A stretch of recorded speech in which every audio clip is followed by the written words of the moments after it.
नमस्कार लाडक्या बहीण भावांनो, लाडक्या बहिणींसाठी जी काही आता मे महिन्याच्या 23व्या हप्त्याची प्रतीक्षा आहे, तर मे महिना आता जवळपास संपलेला आहे आणि 31 मेला शेतकरी कर्जमाफी 2026 या बाबतचा अध्यादेश निघणं आणि त्याची घोषणा होणं किंवा अंमलबजावणीची प्रक्रिया सुरू होणं अपेक्षित असताना सरकारकडून पुन्हा एकदा असे संकेत मिळालेले आहेत की जो काही मे महिन्याचा हप्ता आहे तर तो कधी मिळणार, जे जूनच्या पहिल्या आठवड्यात मिळणार किंवा त्याच्यासाठी तारीख निश्चित केली जाणार. त्याच्यानंतर 9 महिन्यापूर्वी जी काही सरकारने घोषणा केली होती की लाडक्या बहिणींना आम्ही 2100 रुपये देऊ, म्हणजे 1500चे 2100 करा किंवा लाडकी बहीण योजना सुरू करा, अशी मागणी महिलांकडून कुठल्याही प्रकारची झालेली नव्हती.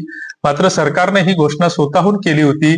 आणि मग जर एखाद्याला आपण जर एखाद्या गोष्टीचं आश्वासन देत असू किंवा कबूल करत असू तर त्याची अंमलबजावणी किंवा ती गोष्ट पाळणं ही एक सामाजिक दृष्ट्या, नैतिक दृष्ट्या आणि कायदेशीर दृष्ट्या या तिन्ही दृष्ट्यांनी ते आवश्यक असतं. मात्र हे सरकार, तुमचं आमचं कुठलंही सरकार असो, हे लबाड असतं, विसरभोळं असतं आणि मग सातत्याने या गोष्टीची त्यांना जाणीव करून द्यावी लागते. अशा ज्या बहिणींना जो काही 21वा आणि 22वा हप्ता मिळालेला आहे तर त्यांना काहींना 1500 रुपये आलेले आहेत, काहींना 3000 रुपये आलेले आहेत, काहींना 2 टप्प्यामध्ये आलेले आहेत आणि काहींना पात्र असून सुद्धा आलेले नाहीत. की 30 एप्रिल नंतर सरकारने ज्यावेळेस मे महिन्याच्या सुरुवातीला आकडेवारी घोषित केली की 1,77,00,000 महिला भगिनी या लाडक्या बहिणीसाठी पात्र ठरलेल्या आहेत आणि मग जवळपास 2.5 कोटी महिला भगिनींपैकी उरलेल्या ज्या काही 45 ते 50 लाख महिला भगिनी आहेत, तर ह्या महिला भगिनी अपात्र कशा काय ठरलेल्या आहेत, तर कुठल्या कारणामुळे ठरलेल्या आहेत, तर याबाबतची माहिती ही संबंधित प्रशासनाने प्रसिद्ध करणे गरजेचं होतं. ग्रामपंचायतच्या गाव पातळीवर म्हणा किंवा अंगणवाडी सेविका मार्फत म्हणा किंवा लाडक्या बहिणीचं जे काही पोर्टल असेल, वेबसाईटवर प्रसिद्ध करणं गरजेचं होतं. मात्र सरकारनं तसं केलेलं नाही. आणि दुसरीकडे याच्यातल्या ज्या काही जवळपास 1,80,00,000 महिला आहेत तर त्याच्यातल्या अर्ध्यांना 1500 मिळाले, काहींना 3000 मिळाले आणि काहींना पात्र असूनही काहीच मिळाले नाही. तर मग त्यांचं काय, ज्यांना 21वा 22वा हप्ता मिळाला नाही, तर याबद्दल सरकारनं कुठेतरी स्पष्टता देणं गरजेचं आहे असं आम्हाला वाटतं.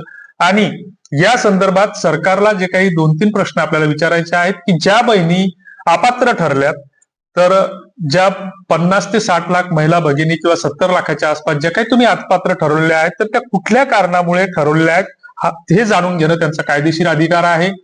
तर त्यांना ते तुम्ही कळवलं पाहिजे की तुमच्याकडे 4 चाकी वाहन आहे, तुमचं उत्पन्न 4 लाखापेक्षा 5 लाखापेक्षा जास्त आहे, तुमच्या घरामध्ये नोकरदार आहेत किंवा तुम्ही या वयोमर्यादेमध्ये बसत नाही किंवा तुमची केवायसी झालेली नाही, जे काही असेल ते सरकारनं सांगितलं पाहिजे.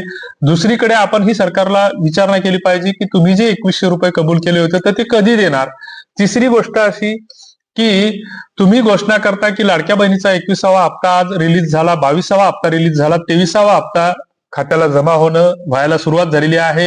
मात्र ज्यावेळेस यादीमध्ये 10 महिलांची नावं असतात तर मग त्यांच्यातल्या एकीला 1500 येतात, एकींच्या येत नाहीत, काहींचे मागील जे हप्ते थकीत आहेत, आतापर्यंत 22 हप्त्यापर्यंत त्यांना नियमित पैसे मिळालेले नाहीत. मग ते पैसे गेले कुठे, मग ते नेमके महिला व बालविकास मंत्र्याच्या खात्यामध्ये गेले की त्या प्रशासकीय अधिकाऱ्यांच्या खात्यामध्ये गेले की त्याच्यामध्ये कोणी भ्रष्टाचार केला, त्या गोष्टी पारदर्शीपणे पुढे येणं गरजेचं आहे. आणि याबाबतचं एक संयुक्त निवेदन आपल्याला ज्यांना शक्य असेल तर ते आपण शासनाकडे पाठवलं पाहिजे. त्याचा मेल आयडी आणि निवेदनाची प्रत आम्ही डिस्क्रिप्शन बॉक्समध्ये देत आहोत.